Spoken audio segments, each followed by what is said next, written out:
La redécouverte du crayon.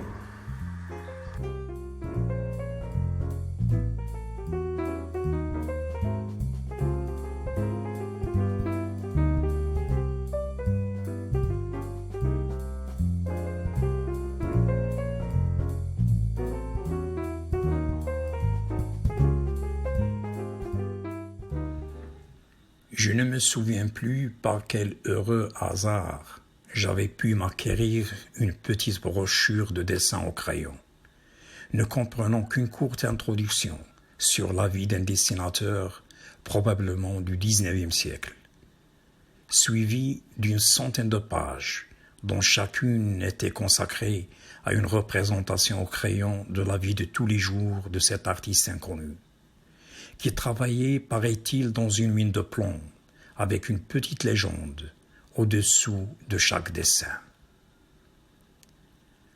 En contemplant ces admirables créations d'une beauté impressionnante, j'étais tombé sur leur charme à cause surtout de la précision des détails et la concision dans le style, témoignant d'un œil exercé et d'un talent particulier.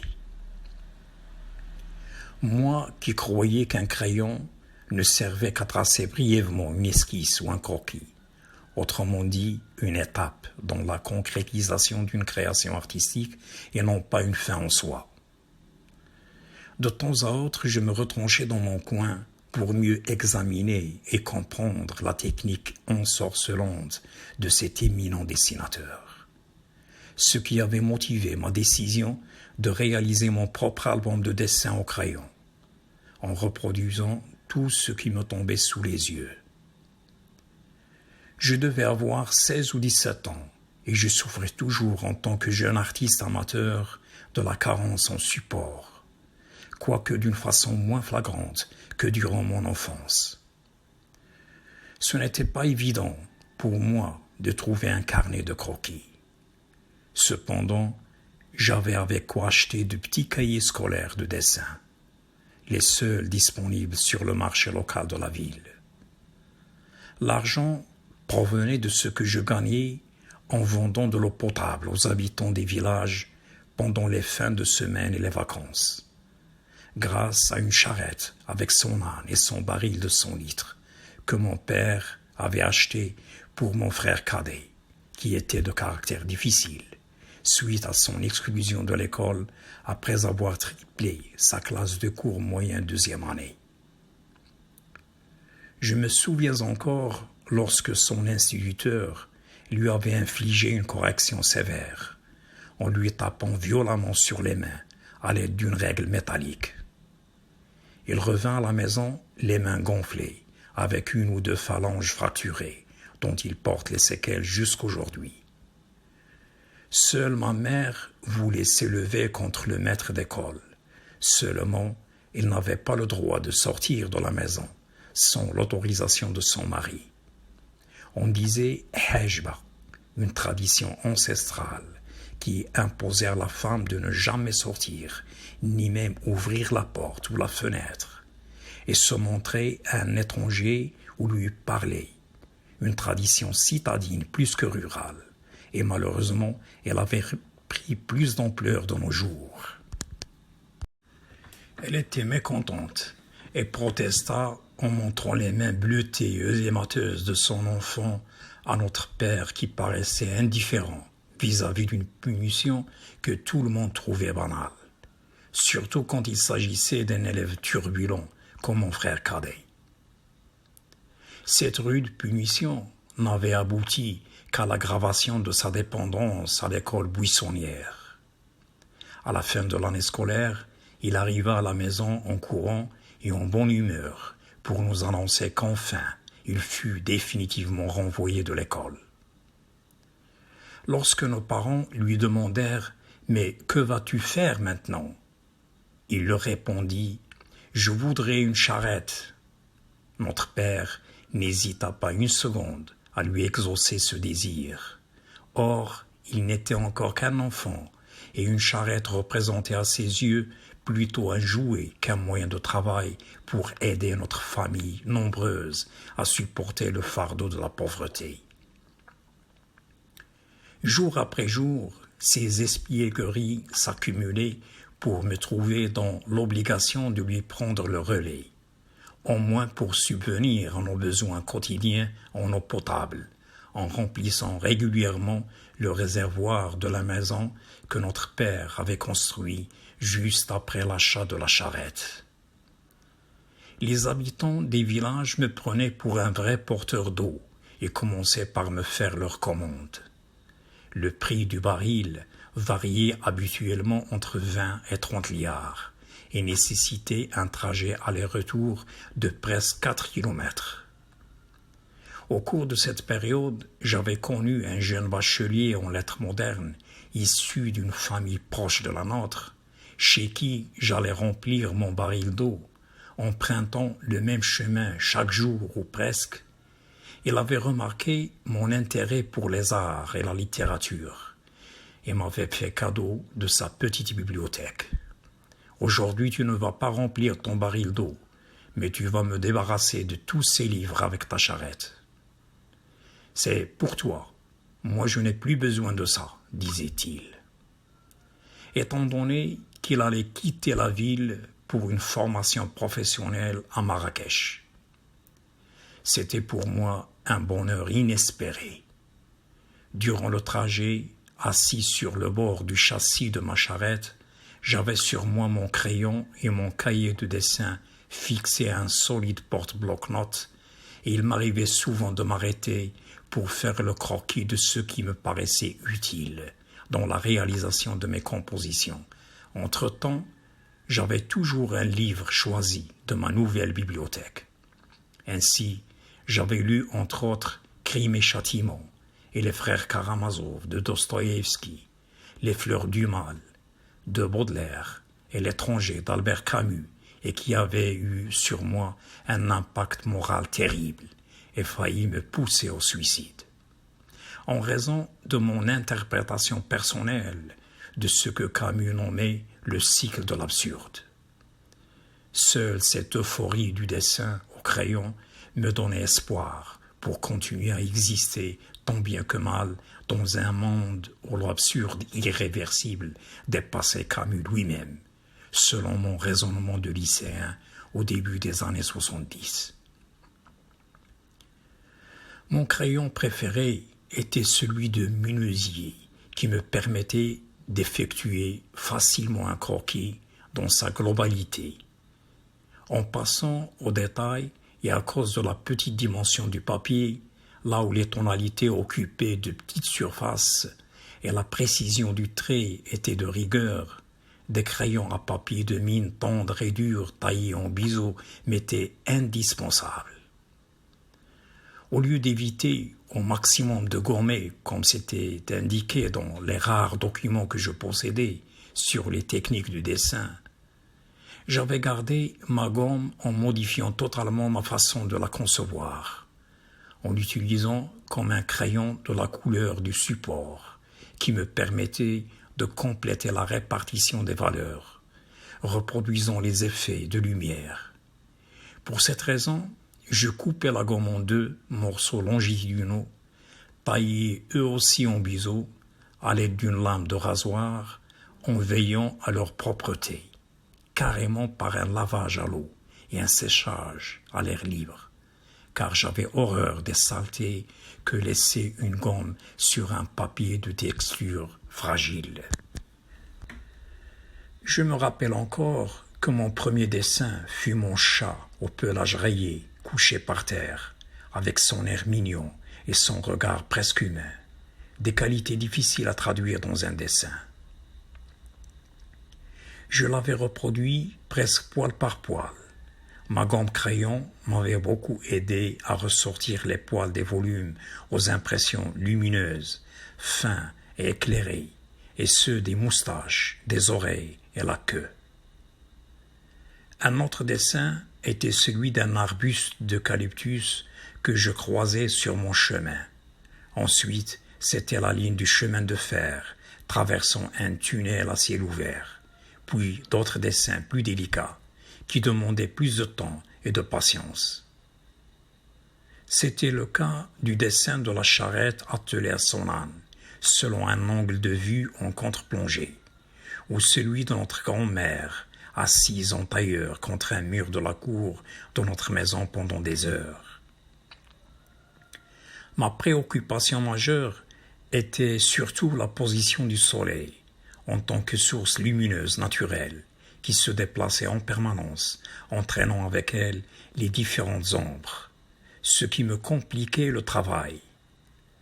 La profondeur et la perspicacité du talent de cet artiste de grande sensibilité m'avaient ouvert les yeux sur des détails dont j'étais habitué à juger d'insignifiants et sans grande importance, telle une bille agate avec ses jeux de lumière et d'ombre qui m'avaient nécessité plus d'une demi-journée de travail.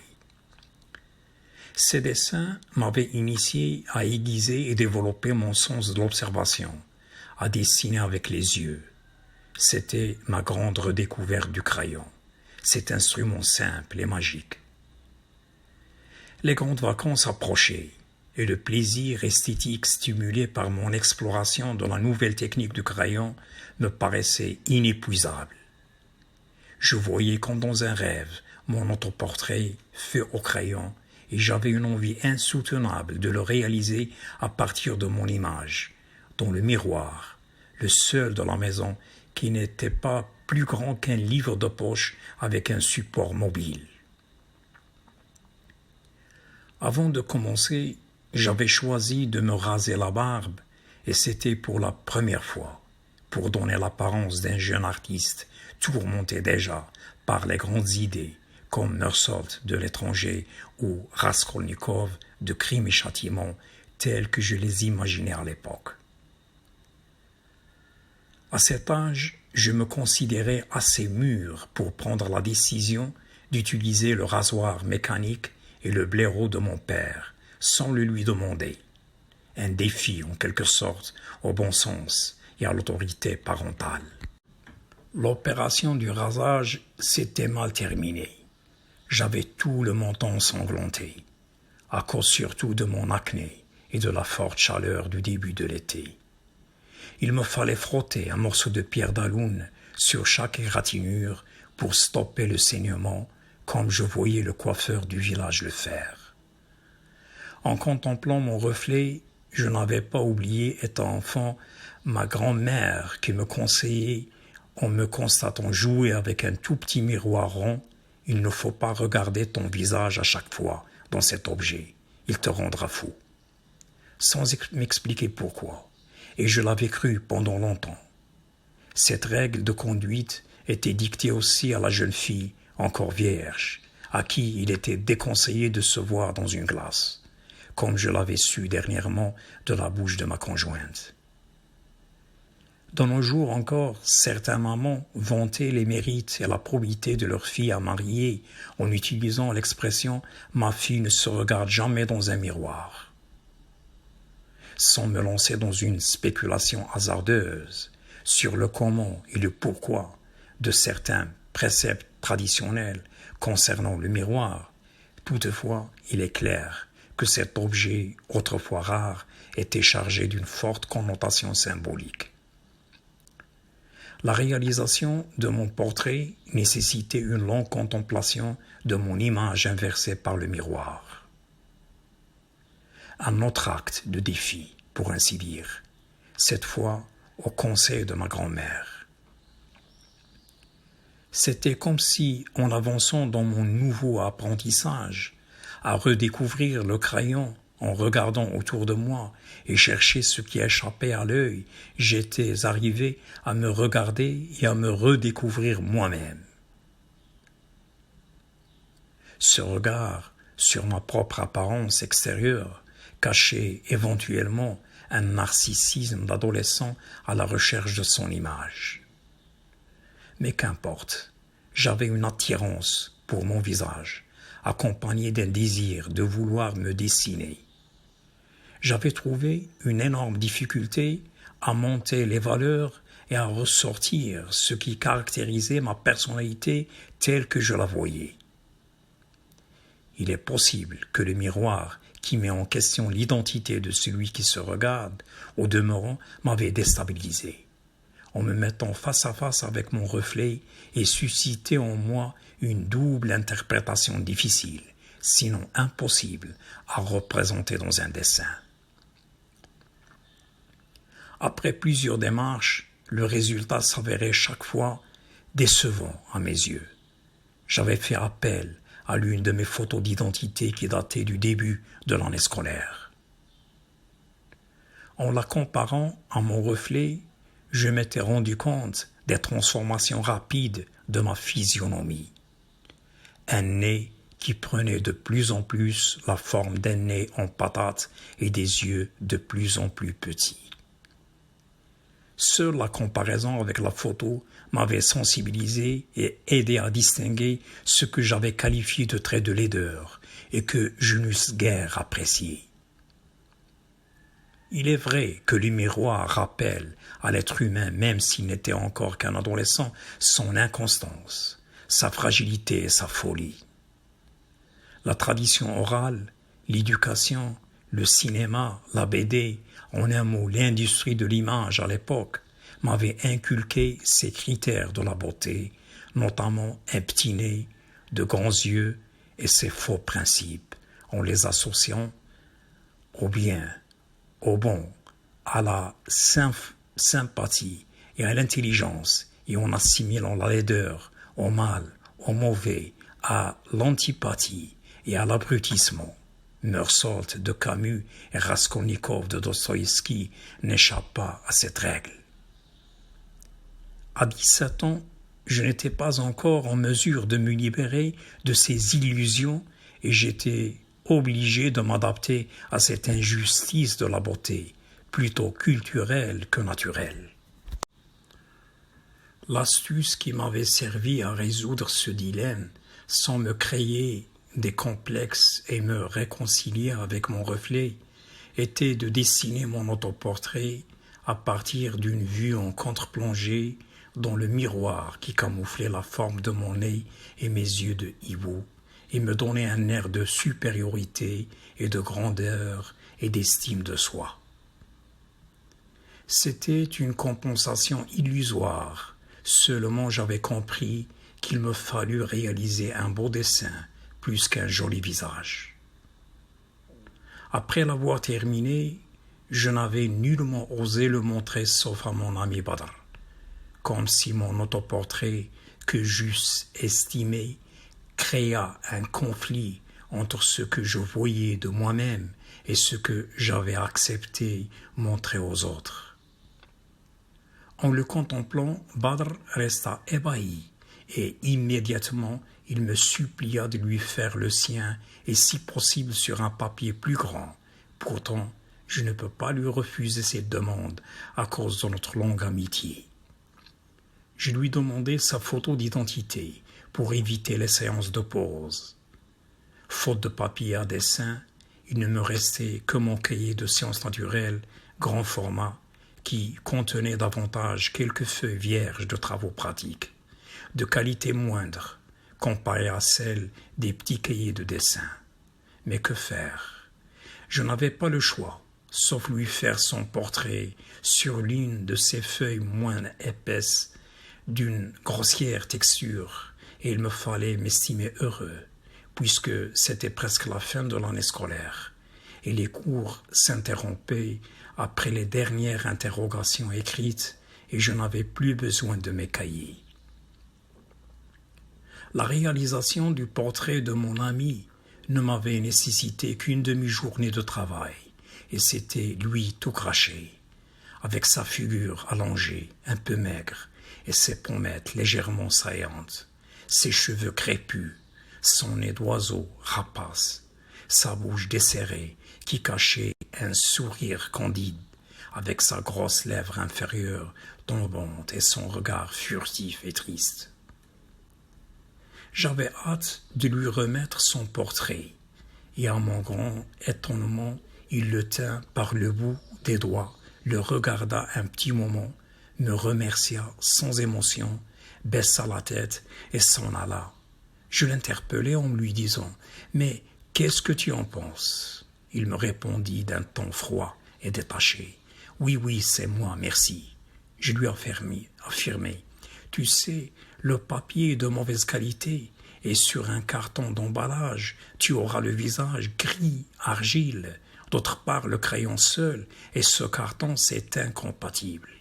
Il répliqua, non, c'est bien moi. Je suis comme ça et je le sais. J'ignorais qu'un dessin aurait pu lui causer un tel choc. Lui qui rigolait tout le temps. Je m'attendais à ce qu'il exprimât vivement sa joie et me remerciât chaleureusement. Mais hélas, et 3 fois hélas. Il m'était donc clair que ce portrait ne l'avait pas plu du tout. Plusieurs questions se bousculaient dans ma tête, dont la pertinente. Avais-je insisté sur certains traits superflus qui lui déplaisaient? À mon avis, ce portrait avait compromis ce que mon ami croyait paraître à mes yeux, c'est-à-dire mon regard subjectif sur son apparence extérieure, même en ne me basant que sur une photo censée d'être objective. Depuis lors, j'avais conclu, pour réussir un portrait, il est conseillé d'insister sur ce que le commun des mortels considère comme trait de beauté, sans toucher bien sûr à la noble esthétique du dessin. Après quelques jours, un ex-camarade de classe était venu me voir pour me demander de lui travailler le portrait de son grand-père décédé. Depuis peu, et que l'agrandissement et le développement de la vieille photo d'identité du défunt par un photographe n'avaient donné qu'une image pâle et indistincte. Selon ses dires, quelqu'un lui avait suggéré de me contacter. D'après lui, j'étais le seul à lui trouver une solution à cette difficulté. Autrement dit, soit par des retouches au crayon pour rectifier et augmenter les contrastes de la photo déjà agrandie, soit lui dessiner le portrait de son papy à partir de la seule vieille photo que ses descendants possédaient de lui, à moitié abîmée, et ajouta « Toute sa progéniture te serait reconnaissante ». Puis il commença par me faire des compliments flatteurs et me féliciter d'avoir réussi des portraits de gens dont il ignorait les noms. En me déclarant d'un ton hypocrite, c'était exactement comme des photographies, comme si je n'étais qu'un appareil photo, sans émotion et sans esprit, car je n'avais réalisé aucun portrait pendant cette période, hormis le mien et celui de Badr. En dépit de cela, j'avais quand même accepté de lui faire le portrait de son aïeul, en raison de mes récentes convictions, jusqu'alors imprégnées d'un humanisme utopique, rudimentaire, qui visait à diffuser l'art et le savoir, avec une seule condition, une feuille de dessin, ni plus ni moins. Il revint le lendemain pour récupérer le portrait de son ancêtre, en compagnie d'un garçon plus jeune que lui, continuellement agité, qu'il me présenta en tant que son ami. En lui remettant le dessin, il faisait plus attention à la photo pour voir si elle n'était pas abîmée encore plus qu'au portrait qu'il regarda en un clin d'œil. L'enroula, puis l'enfonça dans le capuchon de son djellaba, mit sa main dans sa poche en semblant retirer la monnaie pour me payer. Je l'arrêtai en lui déclarant « c'est gratuit ». Après quoi, il me remercia alors que son ami se comporta comme s'il m'avait pris en flagrant délit, en faisant la comédie. « Ah bon, tiens, tu fais des portraits gratuitement. Eh bien, voici ma photo, mais je n'ai pas de feuille de dessin. Je reviendrai demain, sans blague, et on verra si tu arriveras à la recopier exactement ou pas. » Convaincu de la noblesse et la sincérité de mon acte, je lui donnai mon acquiescement sans dire un mot. J'ignorais encore que la réalisation d'un seul portrait aurait entraîné au moins 3 ou 4 demandes, sinon plus, et que j'allais m'embourber dans un jeu infernal sans perspective. Au milieu de l'été, en pleine canicule, je partageais mon temps entre la besogne du porteur d'eau en lisant au cours du trajet une œuvre littéraire d'un auteur souvent classique et le dessin au crayon au point d'être débordé par le travail. J'avais une trentaine de photos d'identité dans mon tiroir qui attendaient leur tour. Des fois, j'exécutais 2 ou 3 portraits le jour et dormir tard la nuit, pour finir un 4e, puis me lever de bonne heure afin de commencer un nouveau croquis, et il fallait m'attendre à une dizaine de commandes le jour suivant. De temps à autre, il y avait quelqu'un qui tapait à la porte. J'étais obligé à chaque fois d'interrompre mon travail, éventuellement pour une longue conversation, languissante et nuisible. La plupart des visiteurs étaient ceux qui venaient déposer leurs photos ou ceux de leurs proches, ensuite ceux qui venaient retirer leurs portraits finis ou me supplier de faire vite. Il y avait certains qui n'hésitaient pas à exprimer leur joie en me remerciant vivement. D'autres insatisfaits partaient en silence ou me faisaient des remarques, des reproches et parfois exigeaient des rectifications. D'autres encore avaient totalement oublié de récupérer leurs portraits déjà terminés. Il me fallait, selon les cas, convaincre, satisfaire, expliquer, justifier, élucider, accepter, refuser, et à maintes reprises, je perdais mon sang-froid, ce qui me perturbait la tension et la concentration nécessaires à la réalisation d'un bon dessin. J'avais le sentiment de fournir beaucoup d'efforts inutiles, répétés et monotones, bien pire que la condamnation de Sisyphe. Ainsi, j'avais pris la décision d'en finir une fois pour toutes avec le portrait. Longtemps après, des photos d'identité avaient continué à traîner avec mes affaires sans pouvoir m'en débarrasser et personne n'était venu les chercher.